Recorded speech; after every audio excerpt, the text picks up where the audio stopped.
Hello friends, welcome to share trader Kannada. ಇವತ್ತು Sensex 37 points down ಆಗಿ 54,288 ಅಲ್ಲಿ ಕ್ಲೋಸ್ ಆದರೆ ನಿಫ್ಟಿ 51 ಪಾಯಿಂಟ್ಸ್ ಡೌನ್ ಆಗಿ 16,214 ಅಲ್ಲಿ ಕ್ಲೋಸ್ ಆಗಿದೆ. Virus bank Nifty 28 points down ಆಗಿ 34,247 ಅಲ್ಲಿ ಕ್ಲೋಸ್ ಆಗಿದೆ. ಇವತ್ತು ಮೆಟಲ್ ಸ್ಟಾಕ್ ಅಲ್ಲಿ ಫಾಲ್ ಏನಕ್ಕಾಗಿದೆ ಅಂತ ರಿಲೇಟೆಡ್ ಆಗಿ ಸ್ವಲ್ಪ ಐಡಿಯಾ ನಿಮ್ಗೆ ಇದ್ದೇ ಇರುತ್ತೆ. ಬಟ್ ನಮ್ಮ ಮಾರ್ಕೆಟ್ ರಿಲೇಟೆಡ್ ಆಗಿ ಮಾತಾಡ್ಕೊಳ್ಳೋಕೆ ಮುಂಚೆ ಯುಎಸ್ ಮಾರ್ಕೆಟ್ಸ್ ಬಗ್ಗೆ ಒಂದ್ಸಲಿ ಮಾತಾಡ್ಕೊಳ್ಳೋ ಪ್ರಯತ್ನ ಮಾಡೋಣ. ಬಿಕಾಸ್ ಯುಎಸ್ ಮಾರ್ಕೆಟ್ಸ್ ಓಪನ್ ಆದಾಗಿಂದ ಎಂಡ್ ಆಗೋವರೆಗೂ ಲಾಸ್ಟ್ 1 ಅವರ್ ಮುಂಚೆವರೆಗೂ strong sell off down side fall ಆಗಿವೆ. ಅದರಿಂದ SGX ನಿಫ್ಟಿನಲ್ಲೂ ಸ್ವಲ್ಪ ಜಾಸ್ತಿ ಫಾಲ್ ಆಗಿರೋ ತರ ಡೇಟಾ ಪಾಯಿಂಟ್ ನಮಗೆ ಕಾಣಿಸಿದೆ. ಆದ್ರೆ ಲಾಸ್ಟ್ 1 ಅವರ್ ಅಲ್ಲಿ ಯುಎಸ್ ಮಾರ್ಕೆಟ್ ಅಲ್ಲಿ S&P 500 2.5% ಇಂದ ರಿಕವರಿ ಆಗಿದೆ. ನ್ಯಾಸ್ಡ್ಯಾಕ್ ನಿಯರ್ ಟು 3% ರಿಕವರಿ ಆಗಿದೆ. ಸೊ ಇದರಿಂದ ಓವರ್ ಆಲ್ ಆಗಿ SGX ನಿಫ್ಟಿನೂ ರಿಕವರಿ. ಇದರಿಂದ ಓವರ್ ಆಲ್ ಆಗಿ ಗ್ಲೋಬಲ್ ಮಾರ್ಕೆಟ್ಸ್ ಅಲ್ಲೂ ಸ್ಟೇಬಲ್ ಆಗಿವೆ. ಡೌನ್ ಸೈಡ್ ಫಾಲ್ ಆಗದಿರ ಇಂಡಿಕೇಶನ್ ನಮಗೆ ಫಾರ್ಮ್ ಆಗಿದೆ.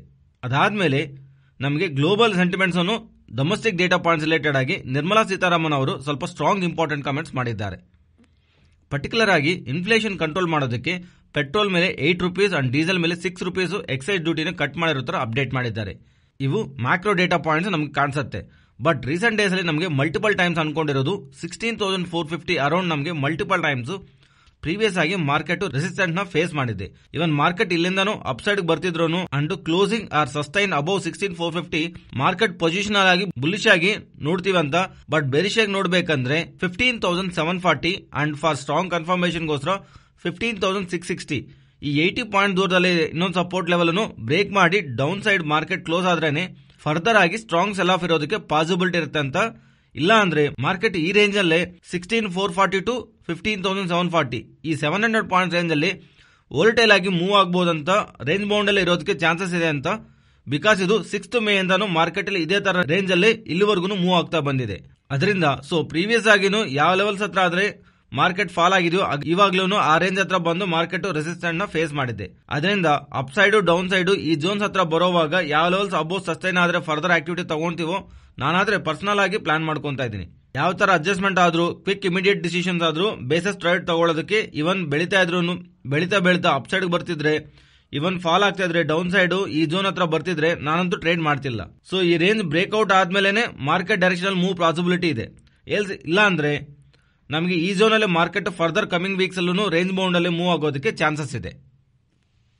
ನೆಕ್ಸ್ಟ್ ಮಾರ್ಕೆಟ್ ಬಗ್ಗೆ ಮಾತಾಡ್ಕೊಂಡ್ರೆ ಮೆಟಲ್ ಸ್ಟಾಕ್ಸ್ ಬಗ್ಗೆ ಇವತ್ತು most of the metal stocks significant ಆಗಿ ಫಾಲ್ ಕಾಣಿಸಿದೆ. ಟಾಟಾ ಸ್ಟೀಲ್, JSW ಸ್ಟೀಲ್ ಇವರಲ್ಲಿ ಜಾಸ್ತಿ ಫಾಲ್. ಅಂಡ್ ಗೋದಾವರಿ ಪವರ್ ಬಗ್ಗೆ ಕೇಳ್ತಿದ್ದಾರೆ. ಏನಕ್ಕೆ ಗೋದಾವರಿ ಪವರ್ 20% ಲೋಯರ್ ಸರ್ಕ್ಯೂಟ್ ಅಲ್ಲಿ ಕ್ಲೋಸ್ ಆಗಿದೆ ಅಂತ. ವೆರಿ ಇಂಪಾರ್ಟೆಂಟ್ ಅಪ್ಡೇಟ್ ಇದೆ ಈ ಕಂಪನಿ ರಿಲೇಟೆಡ್ ಆಗಿ. ಒಂದೊಂದೇ ಮಾತಾಡ್ಕೊಳ್ಳೋ ಪ್ರಯತ್ನ ಮಾಡೋಣ.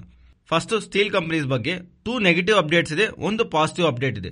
ಫಸ್ಟ್ 2 ನೆಗೆಟಿವ್ ಅಪ್ಡೇಟ್ಸ್ ಏನಂದ್ರೆ 15% ಎಕ್ಸ್ಪೋರ್ಟ್ ಡ್ಯೂಟಿ ಸ್ಟೀಲ್ ಮೇಲೆ ಗವರ್ಮೆಂಟ್ ಇಶ್ಯೂ ಮಾಡಿದೆ.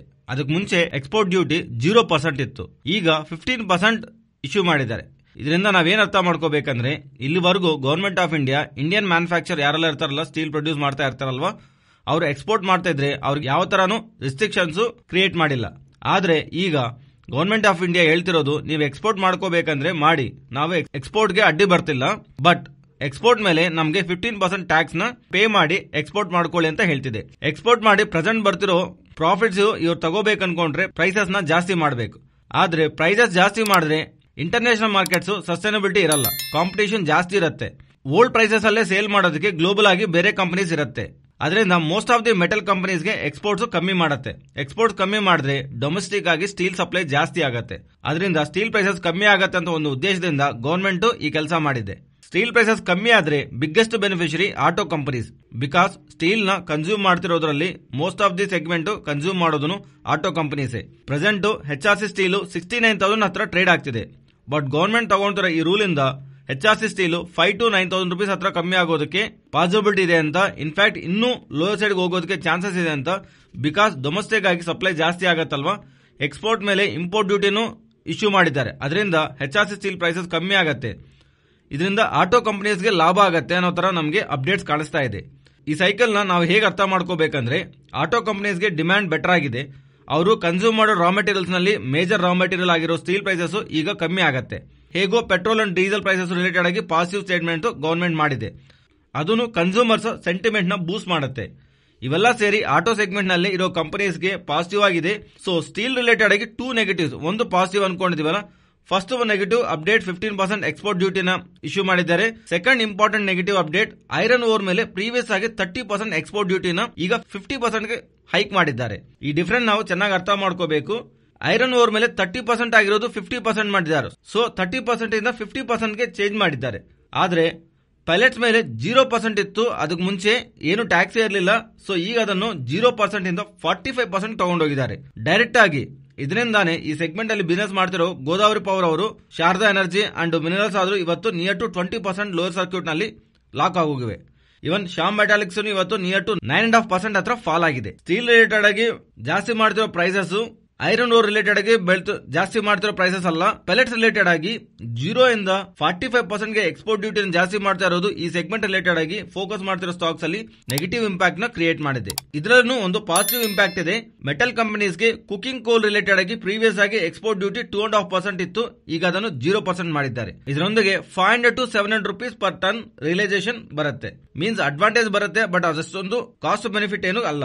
ಈಗ ಇವರು ರಿಲೇಟೆಡ್ ಆಗಿ ಬೀಳ್ತಿರೋ ಟ್ಯಾಕ್ಸಸ್ ತುಂಬಾ ಜಾಸ್ತಿ ಆಗಿರೋದ್ರಿಂದ ಇವರು ರಿಲೇಟೆಡ್ ಆಗಿ ಪ್ರೆಸೆಂಟ್ ಇರೋ ಬಿಸಿನೆಸ್ ಡಬಲ್ ಡಿಜಿಟ್ಸ್ ನಲ್ಲಿ ನೆಗೆಟಿವ್ ಇಂಪ್ಯಾಕ್ಟ್ ಆಗತ್ತಂತ ಮಾರ್ಕೆಟ್ ಎಸ್ಟಿಮೇಟ್ ಮಾಡ್ತಾ ಯಾವ ಸೆಗ್ಮೆಂಟ್ಸ್ ಅಲ್ಲಿ ಟ್ಯಾಕ್ಸಸ್ ಜಾಸ್ತಿ ಬೆಳೆದಿದೆ ಅಲ್ವಾ, ಆ ಸೆಗ್ಮೆಂಟ್ ಅಲ್ಲಿರೋ ಸ್ಟಾಕ್ಸ್ ರಿಲೇಟೆಡ್ ಆಗಿ ಇವತ್ತು ನೆಗೆಟಿವ್ ಇಂಪ್ಯಾಕ್ಟ್ ಕಾಣಿಸಿದೆ. ಸೊ ಈಗ ಮೆಟಲ್ಸ್ ರಿಲೇಟೆಡ್ ಆಗಿ ಇಂಪಾರ್ಟೆಂಟ್ ಆಗಿ ಬರ್ತಿರೋ ಕ್ವಶನ್ಸ್, ಇಲ್ಲಿಂದ ಮೆಟಲ್ಸ್ ಇನ್ನೂ ಜಾಸ್ತಿ ಫಾಲ್ ಆಗುತ್ತಾ, ಇಲ್ಲಿಂದ ವೆರಿ ಸಿಗ್ನಿಫಿಕೆಂಟ್ ಫಾಲ್ ಇರಬಹುದು ಅಂತಾನು ಮಾರ್ಕೆಟ್ ಅಲ್ಲಿ ಅಪ್ಡೇಟ್ಸ್ ಇದೆ. ಆದ್ರೆ important negative updates government decision ಹಿಂದಕ್ಕೆ ಏನಾದ್ರು ತಗೊಳ್ಳೋವರೆಗೂ ಈ ಮೆಟಲ್ ಕಂಪನೀಸ್ ಮೇಲೆ ಇಂಪ್ಯಾಕ್ಟ್ ಅಂತೂ ಇದ್ದೇ ಇರುತ್ತೆ. ಆದ್ರೆ ನಾವು ಯೋಚನೆ ಮಾಡಬೇಕು, ಒಂದು ಪಾಯಿಂಟ್ ಆಫ್ ಟೈಮ್ ವರೆಗೂ ಸ್ವಲ್ಪ time back government steel related ಆಗಿ ಇಂಪೋರ್ಟ್ಸ್ ಮೇಲೆ ಆಂಟಿ ಡಂಪಿಂಗ್ ಡ್ಯೂಟಿನೂ ಇಶ್ಯೂ ಮಾಡಿದೆ. ಮೀನ್ಸ್ ಇಂಡಿಯನ್ ಮ್ಯಾನುಫ್ಯಾಕ್ಚರ್ಸ್ಗೆ ಅಡ್ವಾಂಟೇಜ್ ಆಗೋ ತರನು ಇಂಡಿಯನ್ ಮೆಟಲ್ ಪ್ರೈಸಸ್ ಇನ್ನೂ ಬೆಟರ್ ಆಗಿರೋ ತರ ಎಕ್ಸ್ಟರ್ನಲ್ ಮಾರ್ಕೆಟ್ಸ್ ಇಂದ ಇಂಡಿಯಾನಲ್ಲಿ ಬರ್ತಿರೋ ಇಂಪೋರ್ಟ್ ಮೇಲೆ ಅವ್ರ ಮೇಲೆ ಆಂಟಿ ಡಂಪಿಂಗ್ ಡ್ಯೂಟಿನೂ ಇಶ್ಯೂ ಮಾಡಿ ಮೆಟಲ್ ಸೆಕ್ಟರ್ ನ ಎಂಕರೇಜ್ ಮಾಡಿರೋ ಗವರ್ಮೆಂಟ್ ಈಗ ಪ್ರೈಸಸ್ ಬೆಳೀತಾ ಇನ್ಫ್ಲೇಷನ್ ಜಾಸ್ತಿ ಆಗ್ತಾ ಇರೋದ್ರಿಂದ ಇನ್ಫ್ಲೇಷನ್ ಕಂಟ್ರೋಲ್ ಮಾಡಬೇಕಂತ ಅನ್ಕೊಂತಿದೆಲ್ಲ, ಅದರಿಂದ ಡೊಮೆಸ್ಟಿಕ್ ಆಗಿರೋ ಸ್ಟೀಲ್ ಪ್ರೈಸಸ್ ನ ಕಂಟ್ರೋಲ್ ಮಾಡಬೇಕಂತ ಅನ್ಕೊಂತಿದೆ. ಅದರಿಂದಾನೇ ಇಂಪೋರ್ಟ್ ಡ್ಯೂಟಿನ ಜಾಸ್ತಿ ಮಾಡಿ ಡಿಸ್ಕರೇಜ್ ಮಾಡೋ ತರ ಪ್ರಯತ್ನನ ಗವರ್ಮೆಂಟ್ ಆಫ್ ಇಂಡಿಯಾ ಮಾಡ್ತಿದೆ. ಈ ಟ್ಯಾಕ್ಸಸ್ ಇನ್ನೂ ತುಂಬಾ ಲಾಂಗ್ ಟೈಮ್ ವರೆಗೂ ಕಂಟಿನ್ಯೂ ಮಾಡಬಹುದು. ತುಂಬಾ ಲಾಂಗ್ ಟೈಮ್ ಆದ್ಮೇಲೆ ಅಗೈನ್ ಗವರ್ಮೆಂಟ್ ಈ ಡಿಸಿಷನ್ ವಿಡ್ರಾ ಮಾಡಬಹುದು. ಬಿಕಾಸ್ ಇನ್ಫ್ಲೇಷನ್ ಕಂಟ್ರೋಲ್ ಆಗಬೇಕಲ್ವಾ, ಗವರ್ಮೆಂಟ್ ಗೆ ಅದೇ ಮೈನ್ ಏಮ್. ಬಟ್ ಒನ್ಸ್ ಅದು ಕಂಟ್ರೋಲ್ ಆದ್ಮೇಲೆ ಗವರ್ಮೆಂಟ್ ಈ ಡಿಸಿಷನ್ ಹಿಂದಕ್ಕೆ ತಗೊಂಡ್ಮೇಲೆ ಆ ಟೈಮ್ ನಲ್ಲಿ ಡಿಸಿಷನ್ ಹಿಂದಕ್ಕೆ ತಗೊಂಡಾಗ ಆ ಅಪ್ಡೇಟ್ ಟೈಮ್ ಅಲ್ಲೂ ನಮಗೆ ಮೆಟಲ್ ಸ್ಟಾಕ್ಸ್ ನಲ್ಲಿ ರ್ಯಾಲಿ ಸಿಗಬಹುದು. ಇನ್ ಬಿಟ್ವೀನ್ ಈ ಮೆಟಲ್ ಸ್ಟಾಕ್ಸ್ ನಲ್ಲಿ ವೆರಿ ವೋಲ್ಟೈಲ್ ಆಗಿ ಇರಬಹುದು. ಸ್ಪೆಷಲಿ ಪೆಲೆಟ್ಸ್ ಮ್ಯಾನುಫ್ಯಾಕ್ಚರ್ಗೆ ಇದಕ್ಕೆ ಮುಂಚೆ ಮಾತಾಡ್ಕೊಂಡಿರೋ ಸ್ಟಾಕ್ಸ್ ಅಲ್ಲಿ ಯಾವ್ದೆಲ್ಲ ಇದೆಯಲ್ಲ ಅದರ ರಿಲೇಟೆಡ್ ಆಗಿ ಈ ಟ್ಯಾಕ್ಸಸ್ ಯಾವಾಗ ಜಾರಿಗೆ ಬರುತ್ತಂತ ಎಕ್ಸಾಕ್ಟ್ ಡೇಟ್ ಗೊತ್ತಿಲ್ಲ. ಬಟ್ ಆದ್ರೆ ಇದೇನಾದ್ರು ಜಾರಿಗೆ ಬರೋ ಡೇಟ್ ಇಂದಾನು ಇವರ ಎರ್ನಿಂಗ್ಸ್ ಮೇಲೆ ಸಿಗ್ನಿಫಿಕೆಂಟ್ ನೆಗೆಟಿವ್ ಅಂತೂ ಇಂಪ್ಯಾಕ್ಟ್ ಆಗುತ್ತೆ. ಇನ್ಫ್ಲೇಷನ್ ಕಂಟ್ರೋಲ್ ಆದ್ಮೇಲೆ ಗವರ್ಮೆಂಟ್ ಈ ಸ್ಟೆಪ್ ಅಂದು ಮೆಜರ್ಸ್ ಯಾವ್ದಾದ್ರು ತಗೊಂಡಿದೆ ಅಲ್ವಾ, ಅದನ್ನು ಬ್ಯಾಕ್ ಗವರ್ಮೆಂಟ್ ತಗೋಬಹುದು. ಬಟ್ ಅಲ್ಲಿವರೆಗೂ ಈ ಮೆಟಲ್ ಸ್ಟಾಕ್ಸ್ ಮೇಲೆ ಅಂತೂ ಇಂಪ್ಯಾಕ್ಟ್ ಇರಬಹುದು. ಫ್ರೆಂಡ್ಸ್, ನಾವು ವಿಡಿಯೋಲಿ ಇಡ್ತಿರೋ ಎಫರ್ಟ್ಸ್ ನಿಮಗೆ ವ್ಯಾಲ್ಯೂಬಲ್ ಆಗಿದ್ರೆ ನಮ್ಮ ವಿಡಿಯೋನ ತಪ್ಪದೇ ಲೈಕ್ ಮಾಡಿ. ನೆಕ್ಸ್ಟ್ ಪೇಟಿಎಂ ಬಗ್ಗೆ ಮಾತಾಡ್ಕೋಬೇಕು, ಇವರ ರಿಸಲ್ಟ್ಸ್ ಬಗ್ಗೆ ಮಾತಾಡ್ಕೋಬೇಕು. ಇವರ ರಿಸಲ್ಟ್ಸ್ ಪ್ರೀವಿಯಸ್ ಕ್ವಾರ್ಟರ್ಸ್ ತರಾನೇ ಮೋಸ್ಟ್ ಆಫ್ ದಿ ಟೈಮ್ ತರಾನೇ ಈ ಸಲಿನೂ ಪೋಸ್ಟ್ ಮಾಡಿದ್ದಾರೆ. ಈ ತರ ಪೋಸ್ಟ್ ಮಾಡಿದ್ಮೇಲೆ ಯಾವಾಗ್ಲಿಂದ ಇವ್ರ ರಿಲೇಟೆಡ್ ಆಗಿ ಬೆರಿಶ್ ಆಗಿರೋ ಮೆಕ್ವೇರ್ ಅವರು ಇವರ ಪೇಟಿಎಂ ರಿಲೇಟೆಡ್ ಆಗಿ ನೆಕ್ಸ್ಟ್ 12 ಮಂತ್ಸ್ ಟಾರ್ಗೆಟ್ 450 rupees ಆಗಿ ಕೊಡ್ತಾ ಇದ್ರೆ, ಗೋಲ್ಡ್ಮನ್ ಸ್ಯಾಕ್ಸ್ ಅವರು ಮಾತ್ರ ಇಲ್ಲಿಂದ ಪೇಟಿಎಂ ನ ಸ್ಟ್ರಾಂಗ್ ಆಗಿ ನೋಡ್ತಾ ಇದೀವಿ, ಪಾಸಿಟಿವ್ ಆಗಿ ನೋಡ್ತಾ ಇದೀವಿ ಅಂತ ಗೋಲ್ಡ್ಮನ್ ಸ್ಯಾಕ್ಸ್ ಅವರು 1070 rupees ಗೆ ಅಂಡ್ ಐಸಿಸಿ ಸೆಕ್ಯೂರಿಟಿ ಅವರು 1285 rupees ಗೆ ಟಾರ್ಗೆಟ್ ನ ಕೊಟ್ಟಿದ್ದಾರೆ. ಫಸ್ಟ್ ಮೆಕ್ವೇರ್ ಅವರು ಏನಕ್ಕೆ ನೆಗೆಟಿವ್ ಆಗಿ ನೋಡ್ತಾ ಇದ್ರೆ ಅಂದ್ರೆ, ಗೋಲ್ಡ್ ಮ್ಯಾನ್ ಅವರು ಏನಕ್ಕೆ ಪಾಸಿಟಿವ್ ಆಗಿ ನೋಡ್ತಾ ಇದ್ರೆ ಡಿಫರೆನ್ಸ್ ನ ಮಾತಾಡ್ಕೊಳ್ಳೋಕೆ ಮುಂಚೆ ಇವರ ನಂಬರ್ಸ್ ನ ಗಮನಿಸಿದ್ರೆ ಟಾಪ್ ಲೈನ್ ರಿಲೇಟೆಡ್ ಆಗಿ ನಮಗೆ ಗ್ರೋತ್ ಕಾಣಿಸ್ತಾ ಇದ್ರು. ಇವರ ಎಬಿಟಾ ನಲ್ಲಿ ಆಪರೇಷನ್ ಸೈಡ್ ಲಾಸ್ ಕಾಣಿಸ್ತಾ ಇದೆ. 770 crores ಹತ್ರ ಲಾಸ್ ನ ಪೋಸ್ಟ್ ಮಾಡಿದ್ದಾರೆ. ಅದು ಲಾಸ್ಟ್ ಕ್ವಾರ್ಟರ್ ನಲ್ಲಿ 711 ಆಗಿತ್ತು and last time same quarter ನಲ್ಲಿ 416 crores ಆಗಿತ್ತು. ಸೊ ಕ್ವಾರ್ಟರ್ ಆನ್ ಕ್ವಾರ್ಟರ್ ನಲ್ಲಿ and year on year comparison ಅಲ್ಲಿ ಎಬಿಡಾ ನಲ್ಲಿ ಲಾಸ್ ನ ಓವರ್ ಆಲ್ ಆಗಿ ಇವರು 763 crores ಆಗಿ ನೆಟ್ ಲಾಸ್ ನ ಪೇಟಿಎಂ ಅವರು ಡಿಕ್ಲೇರ್ ಮಾಡಿದ್ದಾರೆ. ಅಂಡ್ ಗ್ರಾಸ್ ಮರ್ಚೆಂಡೈಸ್ ವ್ಯಾಲ್ಯೂನು ಇಯರ್ ಆನ್ ಇಯರ್ ಕಂಪಾರಿಸನ್ ಅಲ್ಲಿ ಗ್ರೋ ಆಗ್ತಿದೆ, ಆದ್ರೆ ಕ್ವಾರ್ಟರ್ ಆನ್ ಕ್ವಾರ್ಟರ್ ಕಂಪಾರಿಸನ್ ಅಲ್ಲಿ ಫಾಲ್ ಆಗ್ತಿದೆ. ಈ ಫ್ಯಾಕ್ಟರ್ಸ್ ತಪ್ಪಿದ್ರೆ ರೆಸ್ಟ್ ಆಫ್ ದ ಡೇಟಾ ಎಲ್ಲಾನು ಪೇಟಿಎಂ ಸೈಡ್ ನಮಗೆ ಪಾಸಿಟಿವ್ ಆಗಿ ಕಾಣಿಸ್ತಾ ಇದೆ. ಇಷ್ಟಕ್ಕೂ ಮೆಕ್ವೇರ್ ಅವರು ಏನಕ್ಕೆ ನೆಗೆಟಿವ್ ಆಗಿ ನೋಡ್ತಾ ಇದ್ದಾರೆ ಅಂದ್ರೆ, ಪ್ರೀವಿಯಸ್ ಆಗಿ ಮ್ಯಾನೇಜ್ಮೆಂಟ್ ಮಾತಾಡ್ತಾ ನೆಕ್ಸ್ಟ್ 6 quarters ನಲ್ಲಿ ಇವರು ಎಬಿಡಾ ನಲ್ಲಿ ಬ್ರೇಕ್ ಇವನ್ ಆಪರೇಷನ್ ಸೈಡ್ ನಾವು profitable ಆಗಿರ್ತಾರಂತ management commentary ಮಾಡಿದಲ್ವಾ.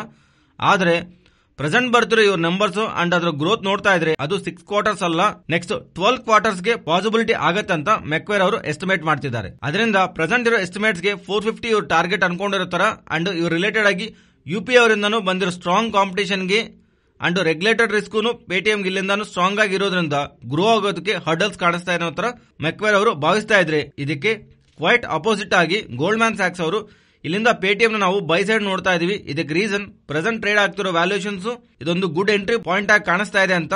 Present trade ಆಗ್ತಿರೋ ವ್ಯಾಲ್ಯೂಷನ್ ಗೆ ರಿಸ್ಕ್ ಟು ರಿವಾರ್ಡ್ ನೋಡ್ತಾ ಇದ್ರೆ ಇಲ್ಲಿಂದ ನಮಗೆ ಅಪ್ಸೈಡ್ ರಿವಾರ್ಡೆಡ್ ಆಗಿ ಬೆಟರ್ ಆಗಿ ಕಾಣಿಸ್ತಾ ಇದೆ ಅಂತ. ಡಿಜಿಟಲ್ ಪೇಮೆಂಟ್ ಸೈಡ್ ಇವರು ಒಂದು ಮಾರ್ಕೆಟ್ ಕ್ಯಾಪ್ಚರ್ ಮಾಡ್ತಾ ಲೆಂಡಿಂಗ್ ಬಿಸಿನೆಸ್ ನಲ್ಲೂ ಗ್ರೋತ್ ಆಗ್ತಾ ಇದೆ ಅಂತ ನಾವು ಭಾವಿಸ್ತಾ ಇಲ್ಲಿಂದ ಪೇಟಿಎಂಗೆ ₹1070 ಕೊಡ್ತಾ ಇದೀವಿ ಅಂತ ಗೋಲ್ಡ್ಮ್ಯಾನ್ ಸ್ಯಾಕ್ಸ್ ಅವರು ಅಪ್ಡೇಟ್ ಮಾಡ್ತಿದ್ದಾರೆ. ನೆಕ್ಸ್ಟ್ ಟಾಟಾ ಪವರ್, ಅದೇ ತರ ಟಾಟಾ ಮೋಟರ್ಸ್ ಬಗ್ಗೆ ಮಾತಾಡ್ಕೋಬೇಕು. Tata Power and Tata Motors ಅವರು ಇಬ್ಬರೂ ಕಂಬೈಂಡ್ ಆಗಿ 7 ಮೆಗಾವಾಟ್ಸ್ ಟೀಕ್ solar roof top expansion project ನ Tata Motors passenger vehicle plant ನಲ್ಲಿ ಪುಣೆ ಪ್ಲಾಂಟ್ ನಲ್ಲಿ ಮಾಡ್ತಿದ್ವಿ ಅಂತ. ಅಂಡ್ ಆಲ್ರೆಡಿ ಇವರಿಬ್ಬರು ಕಂಬೈಂಡ್ ಆಗಿ 10 ಮೆಗಾವಾಟ್ ಸೋಲಾರ್ ರೂಫ್ ಟಾಪ್ ನ ಇನ್ಸ್ಟಾಲ್ ಮಾಡಿದ್ದಾರೆ. ಈಗ ಅಡಿಷನಲ್ ಆಗಿ 7 ಮೆಗಾವಾಟ್ಸ್ ಮಾಡಿದ್ದಾರೆ. ಅದರಿಂದ ಟೋಟಲ್ ಆಗಿ ಟಾಟಾ ಪವರ್ ಅವರು ಟಾಟಾ ಮೋಟರ್ಸ್ ಸೇರಿ 17 megawatt on site solar project ನ ಡೆವಲಪ್ ಮಾಡಿರೋ ತರ ಅರ್ಥ ಮಾಡ್ಕೋಬೇಕು. ನೆಕ್ಸ್ಟ್ ದಿವಿಸ್ ಲ್ಯಾಬ್ ಬಗ್ಗೆ ಮಾತಾಡ್ಕೋಬೇಕು. ಇವತ್ತು ತುಂಬಾ ಟೈಮ್ ವರ್ಗು ಗ್ರೀನ್ ಅಲ್ಲೇ ಟ್ರೇಡ್ ಆಗಿರೋ ದಿವಿಸ್ ಲ್ಯಾಬ್ ಒಂದು ಪಾಯಿಂಟ್ ಇಂದ ಸ್ಟ್ರಾಂಗ್ ಆಗಿ ಫಾಲ್ ಆಗಿದೆ. ಅಬೌಟ್ 10% ಹತ್ರ ಇಂಟ್ರಾಡೇ ಸೆಷನ್ ನಲ್ಲಿ ಕರೆಕ್ಟ್ ಆಗಿದೆ.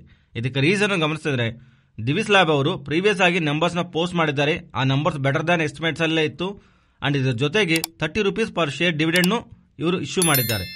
ಆದರೆ ಇದಾದ್ಮೇಲೆ ಇವರು ಕಾನ್ಫರೆನ್ಸ್ ಕಾಲ್ ನಲ್ಲಿ ಫ್ಯೂಚರ್ ಅನ್ಸರ್ಟನಿಟಿ ಇರೋ ತರ ಇವರು ಮೆನ್ಷನ್ ಮಾಡ್ತಾ ಇವರು FY23 ಗೆ ಸಂಬಂಧಿಸಿರುವ ಸೇಲ್ಸ್ ಗ್ರೋತ್ ನ ಗೈಡೆನ್ಸ್ ಕೊಡೋಕ್ ಆಗ್ತಾ ಇಲ್ಲ ಅಂತ ಸ್ಟೇಟ್ಮೆಂಟ್ ಮಾಡಿದ್ದಾರೆ. ಮೀನ್ಸ್ ಯೂಶುವಲ್ ಆಗಿ ಕಂಪನೀಸ್ ಇಯರ್ ನಲ್ಲಿ ನೆಕ್ಸ್ಟ್ ಈ ತರ ಗ್ರೋತ್ ಇರತ್ತೆ ಅಂತ ಗೈಡೆನ್ಸ್ ಕೊಡ್ತಾ ಇರ್ತಾರೆ. ಆದ್ರೆ ಫ್ಯೂಚರ್ ಅನ್ಸರ್ಟನಿಟಿ ಆಗಿರತ್ತಂತ, ಅದರಿಂದ ಇಷ್ಟು ಗ್ರೋತ್ ರೇಟ್ ನಲ್ಲಿ ನಾವು ಗ್ರೋ ಆಗ್ತೀವಿ ಅಂತ ಗೈಡೆನ್ಸ್ ಕೊಡೋಕ್ ಆಗ್ತಾ ಇಲ್ಲ ಅಂತ ಅನ್ನೋ ತರ ದಿವಿಸ್ ಲ್ಯಾಬ್ ಅವರು ಮಾಡಿರೋ ಸ್ಟೇಟ್ಮೆಂಟ್ಸ್ ಸ್ಟಾಕ್ ಇವತ್ತು ನಿಯರ್ ಟು 10% ವರೆಗೂ ಡ್ರಾಪ್ ಆಗಿದೆ. ಇದು ಬಿಟ್ರೆ ರೆಸ್ಟ್ ಆಫ್ ದಿ ಎಲ್ಲಾ ಸ್ಟೇಟ್ಮೆಂಟ್ಸ್ ಪಾಸಿಟಿವ್ ಆಗಿ ಮಾಡಿದ್ದಾರೆ. ಇವರ ಕ್ಲೈಂಟ್ಸ್ ಬಗ್ಗೆನೂ ಇವರು ಬಿಸಿನೆಸ್ ಬಗ್ಗೆನೂ ಇವರು ಬ್ಯಾಲೆನ್ಸ್ ಶೀಟ್ಸ್ ಅಲ್ಲಿ ಇವರು cash and rest of the ಎಲ್ಲಾದ್ರ ಬಗ್ಗೆನೂ ಒಳ್ಳೆ ಕಾಮೆಂಟ್ಸ್ ಮಾಡಿದ್ದಾರೆ. ಆದ್ರೆ ಫ್ಯೂಚರ್ ನಲ್ಲಿ ಅನ್ಸರ್ಟನಿಟಿ ಅಂಡ್ ಗ್ರೋತ್ ರಿಲೇಟೆಡ್ ಆಗಿ ಇವರು ಗೈಡೆನ್ಸ್ ಕೊಡೋಕೆ ಆಗ್ತಾ ಇರೋದ್ರಿಂದ ಈ ಅನ್ಸರ್ಟನಿಟಿ ರಿಲೇಟೆಡ್ ಆಗಿ ಮಾಡ್ತಿರೋ ಕಮೆಂಟ್ಸ್ ಇಂದ ಅಲ್ಲಿವರೆಗೂ ಪಾಸಿಟಿವ್ ನಲ್ಲಿ ಟ್ರೇಡ್ ಆಗ್ತಿರೋ ಸ್ಟಾಕ್ ನಿಯರ್ ಟು 10% ವರೆಗೂ ಡೌನ್ ಸೈಡ್ ಗೆ ಡ್ರ್ಯಾಗ್ ಮಾಡಿದೆ. ನೆಕ್ಸ್ಟ್ ಅಶೋಕ ಲ್ಯಾಂಡ್ ಬಗ್ಗೆ ಮಾತಾಡ್ಕೋಬೇಕು. ಆಯಿಲ್ ಪ್ರೈಸಸ್ ಮೇಲೆ ಸೆಂಟ್ರಲ್ ಗವರ್ಮೆಂಟ್ ಎಕ್ಸೈಸ್ ಡ್ಯೂಟಿನ ಕಟ್ ಮಾಡಿದ ಒಂದು ಪಾಸಿಟಿವ್ ಇವೆಂಟ್. ಅದರ ಜೊತೆಗೆ ರೀಸೆಂಟ್ ಆಗಿ ನಂಬರ್ಸ್ ಪೋಸ್ಟ್ ಮಾಡಿದ್ದಾರೆ. ಆ ನಂಬರ್ಸ್ ಬೆಟರ್ ಆಗೇ ಇವೆ.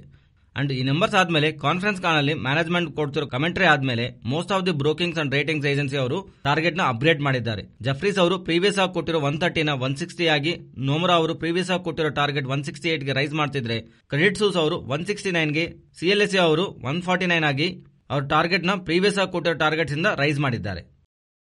ನೆಕ್ಸ್ಟ್ ಇವತ್ತು ಟೆಕ್ಸ್ಟೈಲ್ ಸ್ಟಾಕ್ಸ್ ಗಮನಿಸಿದ್ರೆ ಸ್ಮಾಲ್ ಮೀಡಿಯಂ ಸ್ಕೇಲ್ ಅಲ್ಲಿ ಮಾಡ್ತಿರುವಂತಹ ಟೆಕ್ಸ್ಟೈಲ್ ಸ್ಟಾಕ್ಸ್ ಅಲ್ಲಿ ಲೈಕ್ ಲಿಥಿನ್ ಸ್ಪಿನ್ನರ್ಸ್ ಇವತ್ತು ತುಂಬಾ ಫಾಲ್ ಆಗಿದೆ.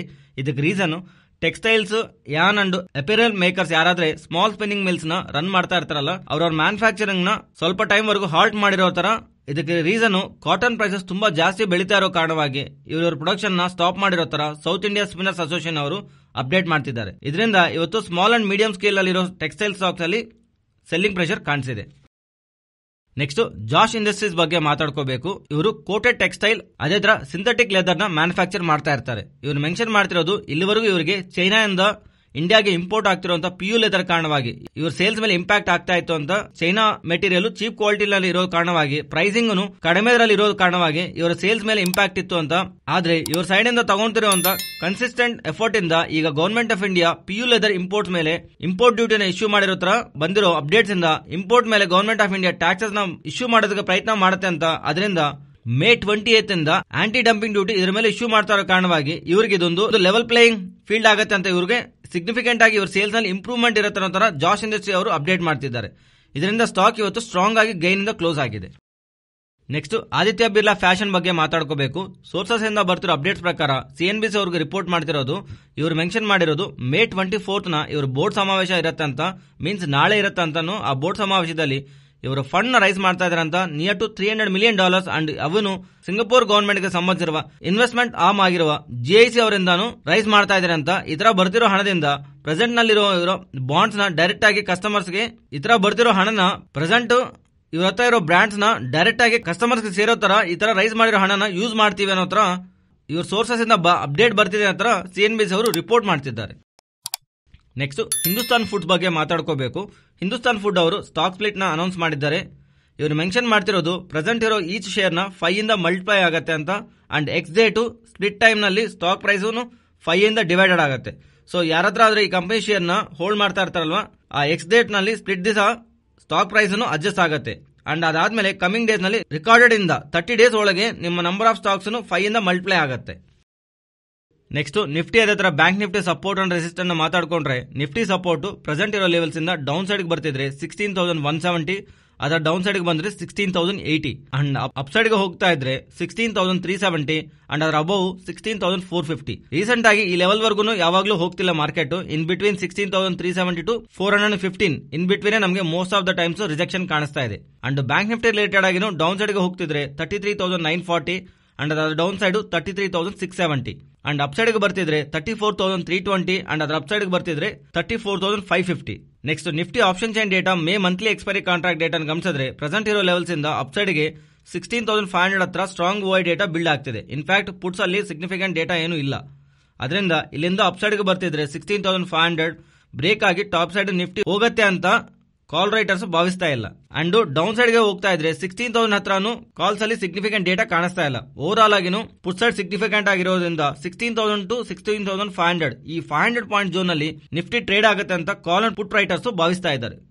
ಇದು ಫ್ರೆಂಡ್ಸ್ ಇವತ್ತಿನ ಅಪ್ಡೇಟ್ಸ್. ನಮ್ಮ ಅಪ್ಡೇಟ್ಸ್ ನಿಮ್ಗೆ ಇಷ್ಟ ಆಗಿದ್ರೆ ನಮ್ಮ ಪೇಜ್ ನ ಲೈಕ್ ಮಾಡಿ ಅಂಡ್ ಶೇರ್ ಮಾಡಿ. Thank you.